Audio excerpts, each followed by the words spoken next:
Ce jour dédié pour l'élévation de l'âme de Manet Atou Bat Margot de la famille Atal Zichron Livracha. Il y a un auteur à Bnei Brak, Chaim Valder, d'ailleurs dont pas mal de livres ont été traduits aussi en français, et il arrange des lettres que lui écrivent des jeunes gens. Et il raconte une histoire, un garçon il a envoyé une lettre un jour, il dit voilà, j'ai 12 ans et voici mon histoire.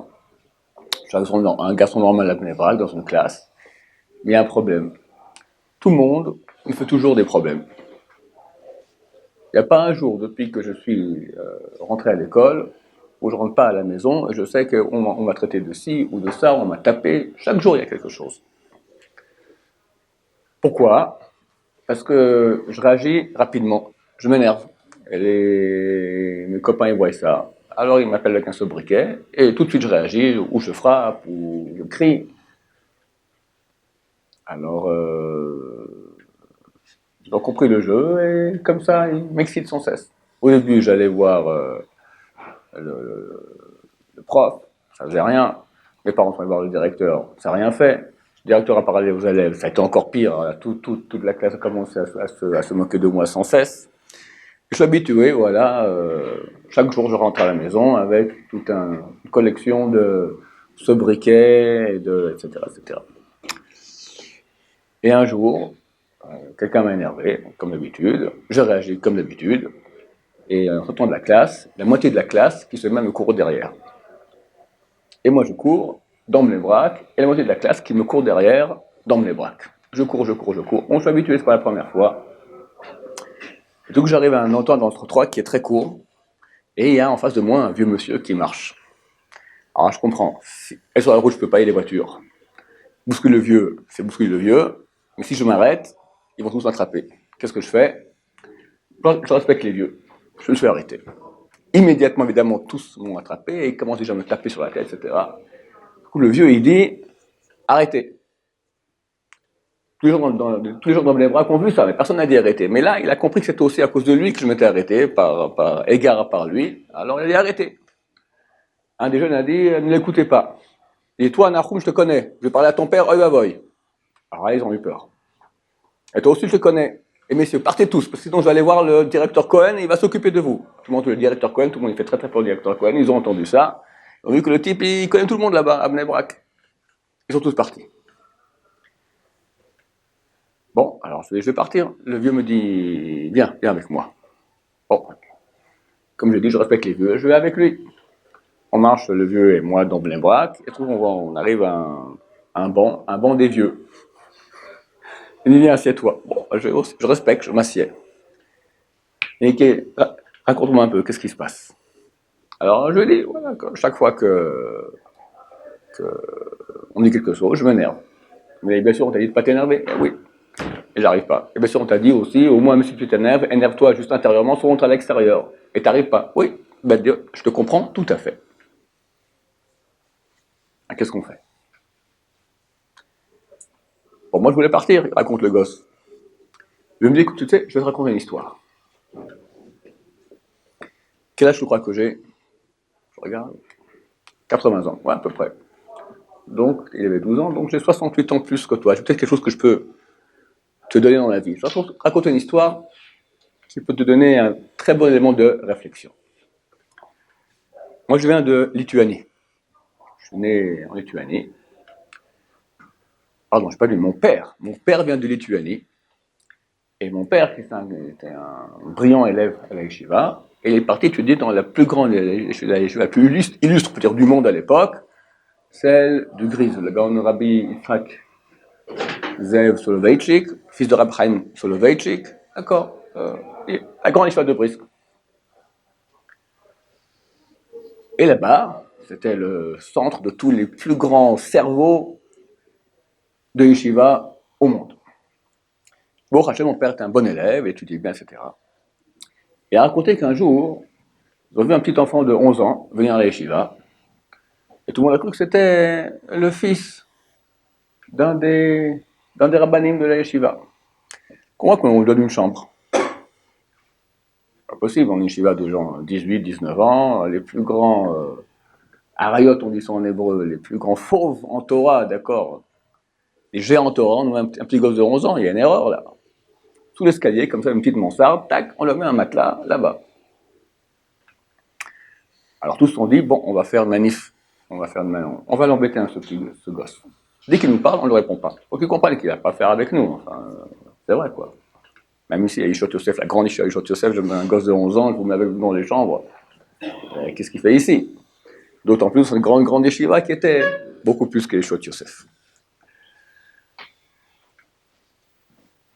Il y a un problème. Le gosse, il s'assied devant sa Gemara, il la quitte pas. Il parle à personne, il va manger, il revient, il étudie. Il n'y a même pas une fois où il a parlé à quelqu'un qu'on puisse lui montrer qu'on ne veut pas lui parler. Alors après une semaine de tentative de montrer qu'on ne veut pas lui parler, on s'est dit il faut changer de politique, ça ne marche pas. Alors ils ont envoyé mon père, comme ça raconte le vieux de 80 ans, ils ont envoyé mon père. Ils ont trouvé une poupée dans une poubelle, jetée comme ça, mettre la poupée sur le lit du jeune garçon. Aaron Webb s'appelle le garçon. On va mettre ça sur son lit. Et lui, le soir, il viendra comme ça voir il verra qu'on lui met une poupée, il va comprendre qu'on se moque de lui, de genre c'est pas ta place. Il va se plaindre aux rabbanim. Les rabbanim vont parler aux élèves, et les élèves vont dire, on ne veut pas d'un gosse de 11 ans avec nous à la yeshiva. Le lendemain matin, tout le monde se lève pour voir la réaction, et ils arrivent au Beth Midrash, ils voient qu'il est en train d'étudier, déjà avant la prière. Ils ont envoyé mon père aller voir dans la chambre, ils ont vu que la poupée était posée sur le lit, à la même place où il l'a mise. Il n'est même pas rentré se coucher. Pas normal ce truc-là. Dans la deuxième nuit, ils ont mis un espion, voir qu'est-ce qu'il fait la nuit. L'espion, il tient jusqu'à 1h du matin, 2h du matin, 2h30 du matin, ras-le-bol, t'es allé dormir. Le lendemain matin, ils viennent tous. Qui est le premier des gens en train d'étudier, avant la prière? Le petit de 11 ans. Ça pendant une semaine. Et ils voient que la poupée ne bouge pas de place. Et ils ont compris qu'il semblerait qu'il ne va pas dormir. Si le lit n'a pas été touché, la poupée n'a pas été touchée, le type, le dernier qui part, est en train d'étudier, le premier est en train d'étudier, ce type-là, peut-être qu'il dort un peu sur la Gemara comme ça, mais il ne rentre pas dormir. Ils ont commencé à comprendre qu'il y avait ici un cas. Alors le plus grand des élèves, le plus fortiche de tous, a dit, est-ce que tu veux étudier avec moi Havruta? Le petit gosse a dit oui, avec plaisir. Ils ont étudié. Et tout le monde a vu que c'était un gosse, un des futurs grands de la génération, qui est devenu le Rav Steinman, le Rav Aaron Udaleb Steinman Zatzukal.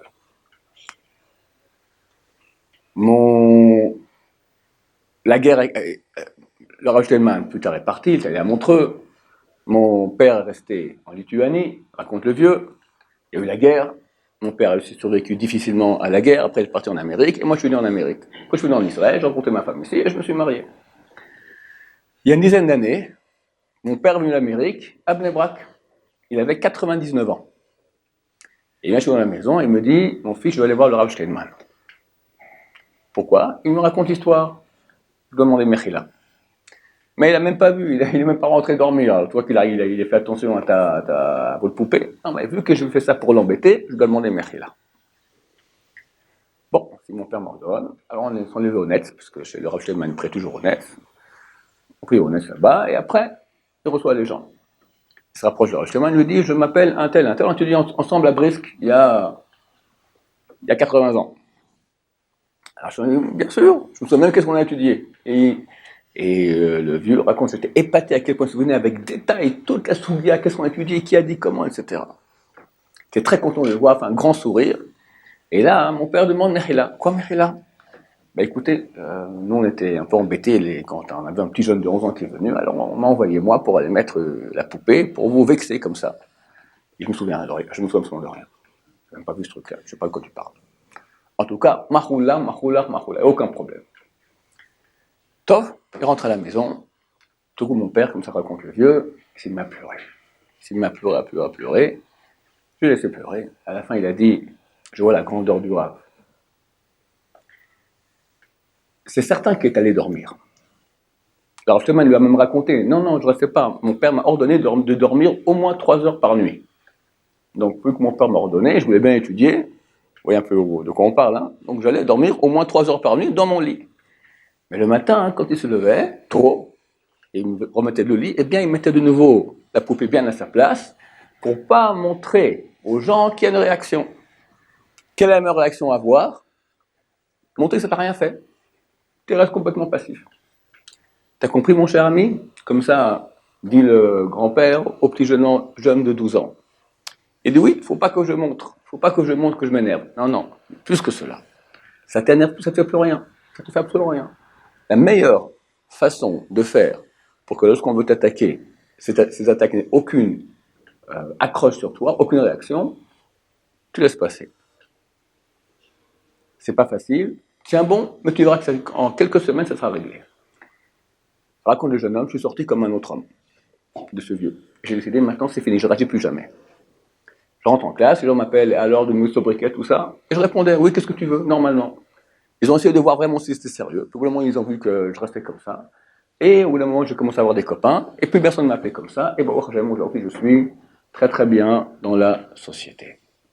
Très belle histoire d'un exemple pour nous, du petit Aaron Leb, qui est devenu le Gdolador, le grand de la génération, qu'on a hélas perdu il y a un mois et quelques jours, que son mari nous protège. Amen. Le Rav Shlomo est donc né en Lituanie et il a été enrôlé à l'armée.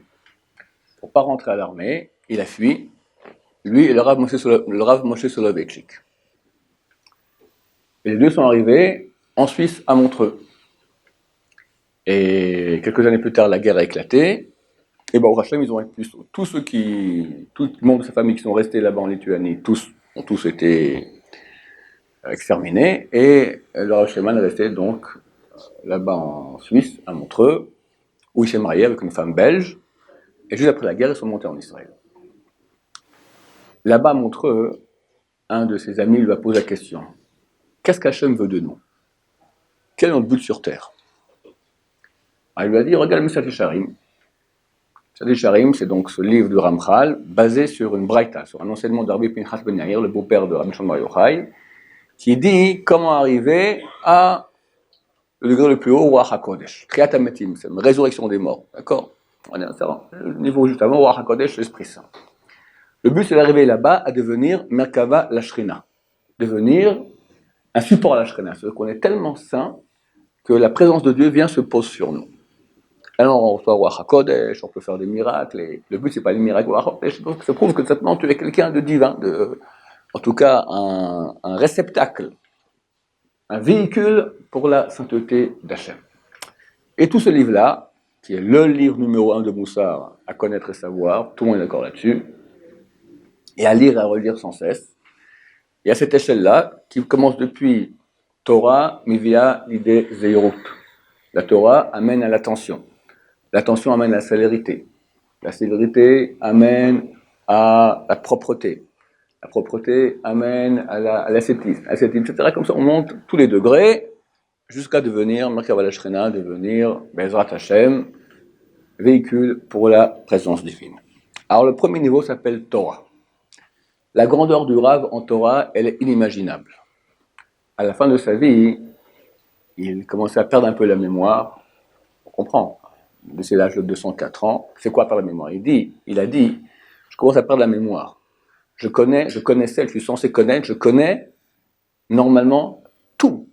Rashi et tout. Tosfot, surtout le chasse. Donnez-moi une page de connaître Rashi et Tosfot, tous les Rashi, dire le langage, savoir, par cœur. Et ça, c'est rien. C'est pour nous mettre comme ça en... Il a été le Rosh Yeshiva de Ponovitch. Les hommes ont été Rosh Yeshiva dans 2 yeshivot à la fois.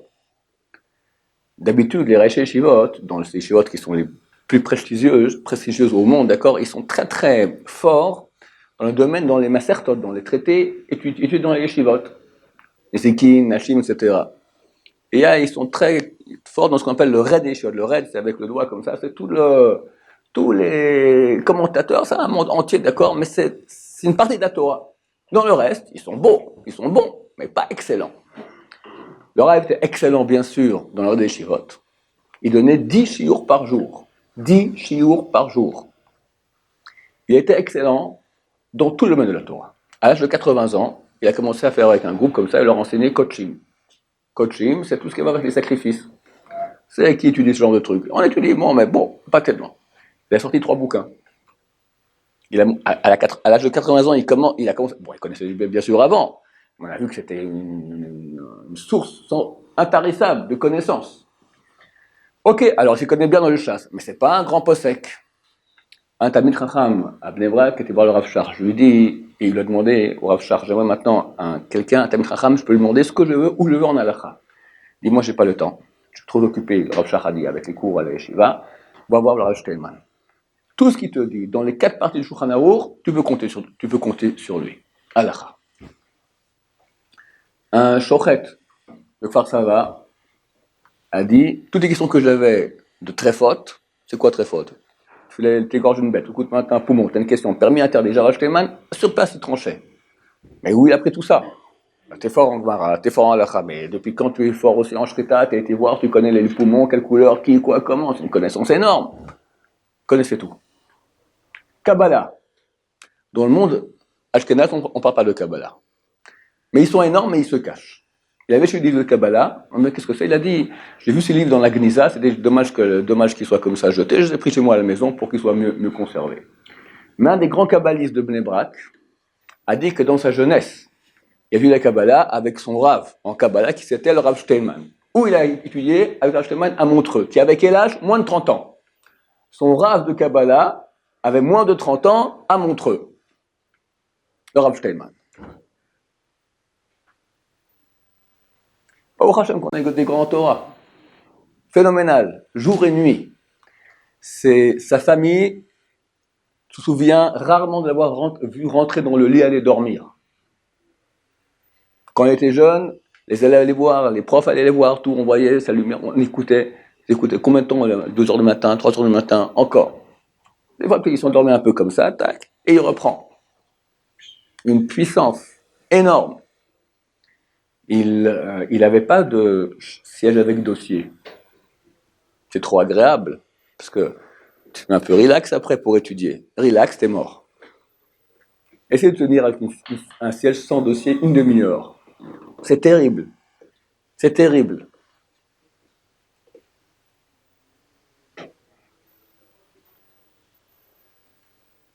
Torah Mibel et des Zihirut, faire attention de ne pas faire de péché. Il tremblait de l'idée de faire un péché, ou l'ombre d'un péché, ou le soupçon de l'ombre d'un péché. Ceux qui auront une barbe un peu plus longue, Bezrat Hashem bientôt, c'est un tic. Quand on étudie, on fait comme ça. Toute la journée, on fait comme ça. C'est comme ça.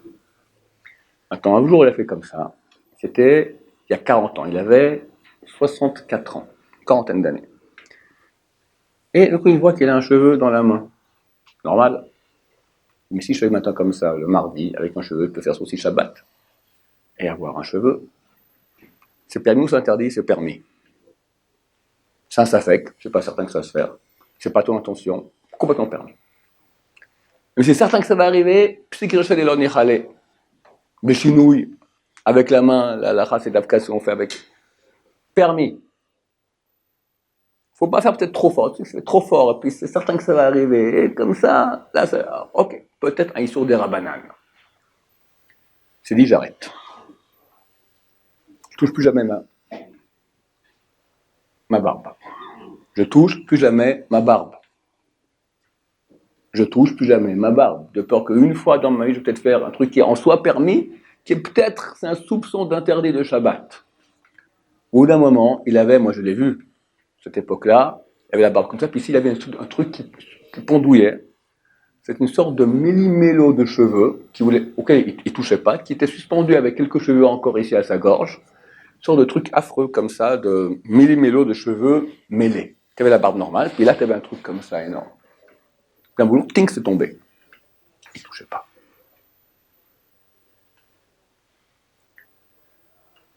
Il est écrit dans la Gemara, côté Brachot, Achoté maim tzmao mevaresh hakol nia bidvaro. Celui qui boit de l'eau parce qu'il a soif, fait bracha hakol nia bidvaro. On fait une bracha que si on a du profit. Alors, tu bois du coca, tu bois une bière, tu as du profit, pas de problème. Et quand tu bois de l'eau, c'est pas bon de l'eau. Si tu as soif, tu bois de l'eau, c'est bon. Combien soif? Le Rav Shlomo se casse la tête. Combien soif? Je sais pas. Peut-être je vois à Bnei Brak qui fait très très chaud en été. Ne croyez pas qu'il avait les masganim, l'air conditionné. Ça, c'est une invention d'il y a 10-20 ans, c'est rentré. Avant, pas question, ça n'existait pas un truc pareil. Voilà, après sa maison, si on parle déjà de l'air conditionné. Alors, si maintenant il fait très très chaud à Bnei Brak, on boit de l'eau, il faut boire de l'eau énormément. C'est pas clair que quand je bois, maintenant je dis profit. Des fois on boit de l'eau, et on n'a aucun profit. Tu fais la bracha le batala, t'as pas profité. Alors qu'est-ce que je vais boire? Je vais boire du coca. Du coca? Jamais de sa vie, le Rav Steinman a goûté de l'eau sucrée. Genre coca, qu'est-ce qu'il y a encore? Je connais pas très bien. Schweppes, d'accord, Tempo et Vapon, Cristal, il y avait sur en Israël des trucs il y a 40 ans, d'accord? Jamais de sa vie. 2-3 fois, il a bu un café ou un thé de sa vie. Il veut de l'eau. Mais vu que c'est un problème de faire la bracha sur l'eau, jamais bu de l'eau tout seul. Toujours prenez quelque chose d'autre de chez Akol Yabidvaro, c'est la bracha, hop, rendez quitte l'eau et buvez l'eau. Pour pas rentrer en safek brachot. Il avait des centaines de khumrot, on ne les connaît pas, c'est évident. Chacun qui va dans la halakha verra qu'il y a beaucoup de sujets où il y a beaucoup de... Au niveau des brachot, il y a des tas d'aliments qu'on ne sait pas si on peut les manger ou pas. La banane. Est-ce qu'on peut manger une banane? Bien sûr qu'on peut manger une banane, mais c'est un problème dans la halakha. D'abord la bracha, est-ce que c'est un arbre ou un légume? Nous, ça fait qu'on fait pour appeler Adama. Mais c'est un doute. Pourquoi tu fais une bracha qui est peut-être pas la bonne? C'est pas bracha de batala. Si il a fait Adama sur un fruit de l'arbre, c'est valable. Mais quand même, c'est pas la bonne bracha. Un deuxième problème, si c'est un arbre, alors c'est un arbre qui a moins de 3 ans, c'est du Horla. Horla, c'est interdit de la Torah. Grave. Le Shulchan Aruch a tranché, tout le monde a tranché, c'est bon, on peut y aller. Mais il y a quelques avis qui, un grand de Torah, il fait attention à tous les petits avis, comme c'est Kremis Adisharim, beaucoup plus loin, dans les hauts degrés, déjà faire attention à tous les avis. Il ne mangeait pas de banane. Trop bras, binader. Un beau jour, sa femme revient le soir des emplettes, avec les sacs contenant les légumes et les fruits, et elle va dormir. Elle dit à son petit-fils, quand mon mari, le Rav, ton grand-papa, il se lève de l'étude, dis-lui qu'il fasse le maaser. Le Rav ne voulait pas qu'il y ait chez lui à la maison des fruits ou légumes dont on n'a pas fait le maaser. C'était certain qu'elle a acheté un endroit où il y avait déjà le maaser, mais on refait à la maison pour être certain que c'était bien fait. Donc dès que le Rav s'est levé, hop, son petit-fils a dit, grand-papa, voilà, il y a les fruits, grand-maman a demandé que tu fasses le maaser. Pas de problème.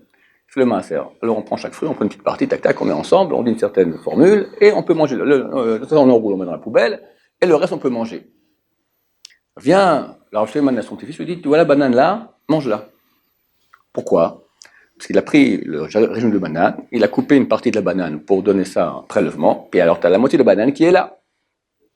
Maintenant, ma femme, dit Rav Steinman, elle n'aime pas voir une banane comme ça à moitié ouverte. Ça fait pas propre. Si elle reste jusqu'à demain matin, en plus elle va complètement noircir. Alors mange-la. Le petit-fils, pas trop intelligent, il dit non, je n'ai pas envie. Ça lui fera plaisir. Non, je n'ai pas envie. Accès à Rav Steinman. Et lui, il a mangé la banane. Ah, il mange jamais de banane. Attention, c'est une khumra. Que sa femme va souffrir, que demain matin elle verra une banane à moitié ouverte, brunie, ça c'est Balam Chavero. C'est toucher son prochain. Comment je peux toucher mon prochain? Après, que je fais une khumra, parce que je fais une khumra, on fait le khumra pour soi, mais pas quand ça touche le prochain.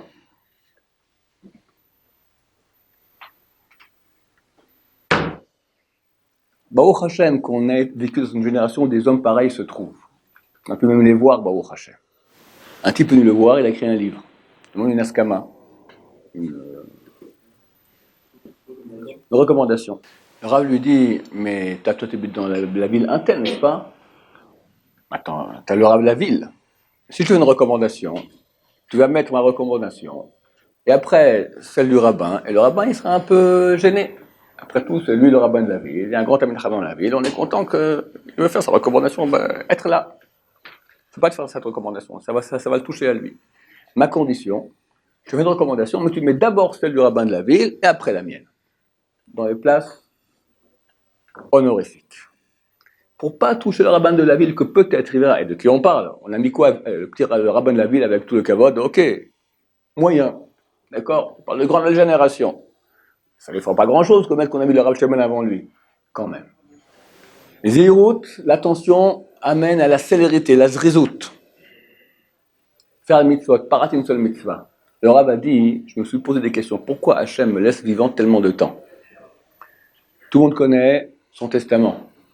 Son testament, il a écrit, c'était en 54. Il avait quel âge? Il est né en 1913, donc il avait 40 ans à l'époque. Beaucoup de grands comme le Razonich est décédé, d'autres sont décédés. Il a peur que lui aussi, il allait passer. Il a fait son testament. On voit sa simplicité énorme. Et il s'est dit, bon, 40 ans, après 50, 60, 70, 80, 90, pourquoi je me laisse vivre tellement de temps? Un siècle. Il s'est dit, il veut que je fasse du Zikouï Rabbi. Il veut que j'aille maintenant aider Am Israël. Un vieux, faible, vous voyez comment il était mince, rien du tout. Il jeûnait énormément, on en parlera encore. Il part en Amérique. Il part en France, à l'âge de 90 ans. Il passe d'une ville à l'autre, Paris, Lyon, Marseille, après New York, Washington, Floride, machin, il tourne. Moi, j'aurais fait ça. À mon âge, je serais venu 3 semaines, vous ne me voyez pas, je suis au lit. La mort de Gour part avec lui, il a dit c'est un ange. Il a dit sur Rav Shimon, c'est un ange. Quelle force! Par amour du peuple d'Israël, lorsque c'était avant Rosh Hashanah, je pense, on pouvait, le Kopat Tahir a fait un truc, tu fais une demande au grand de la Torah et ils feront une bénédiction.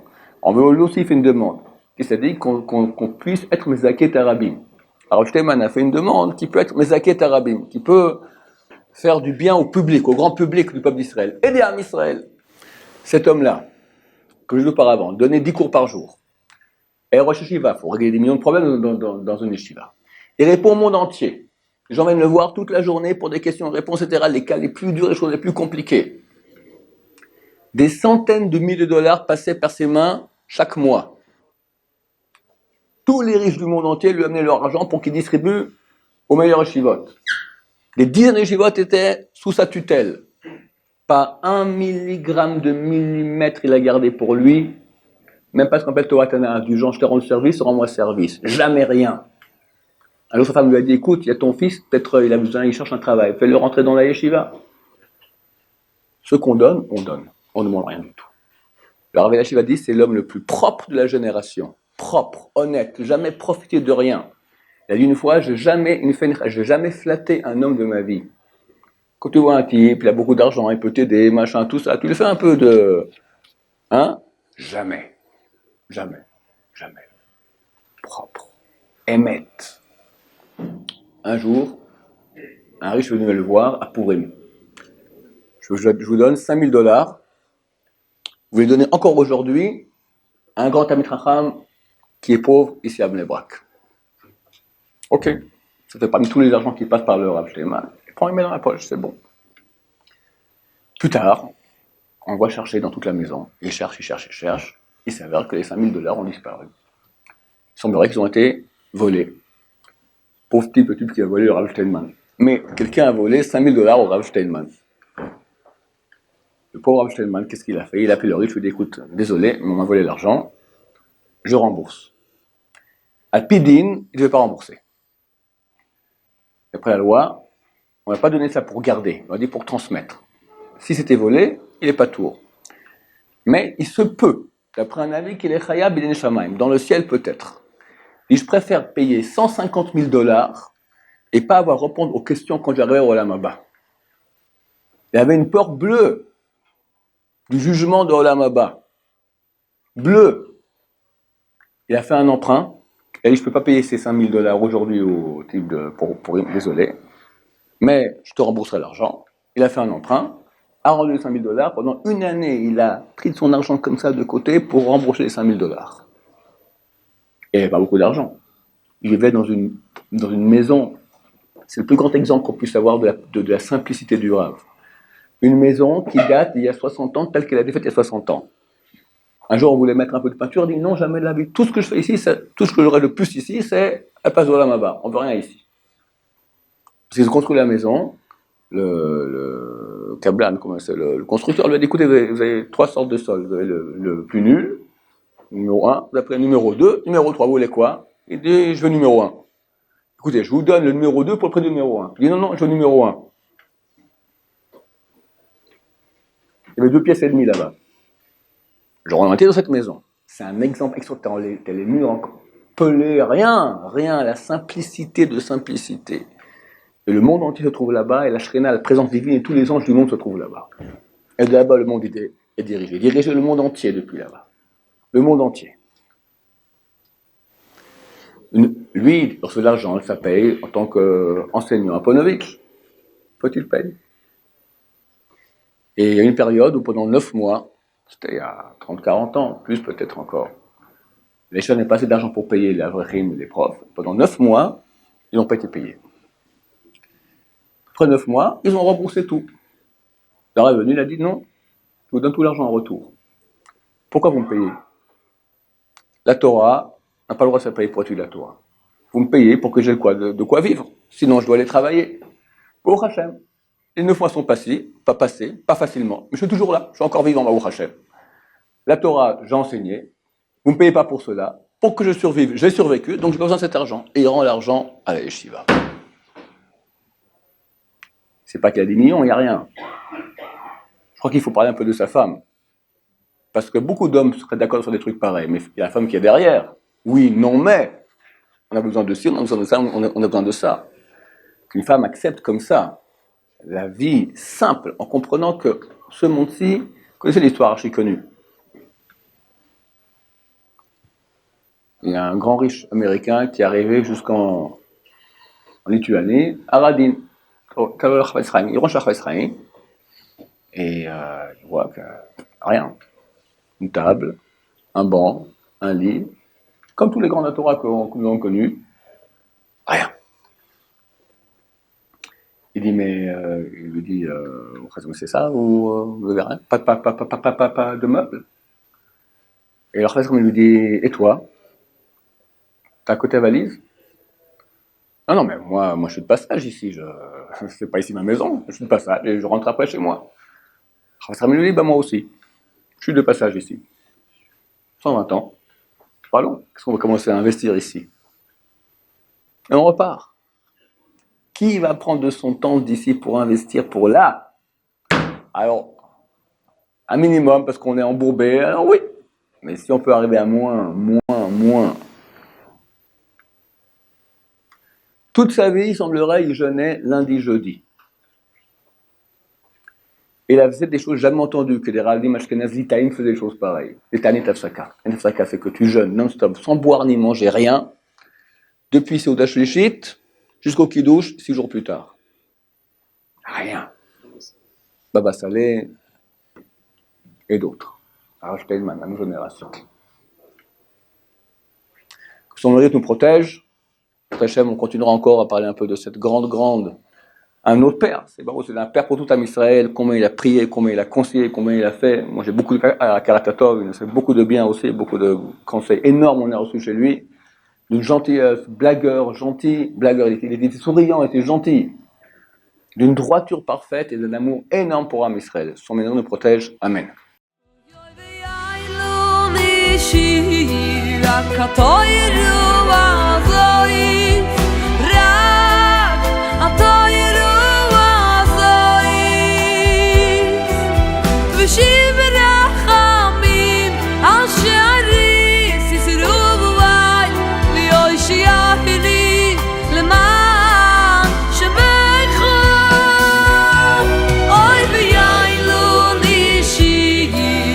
Katoyru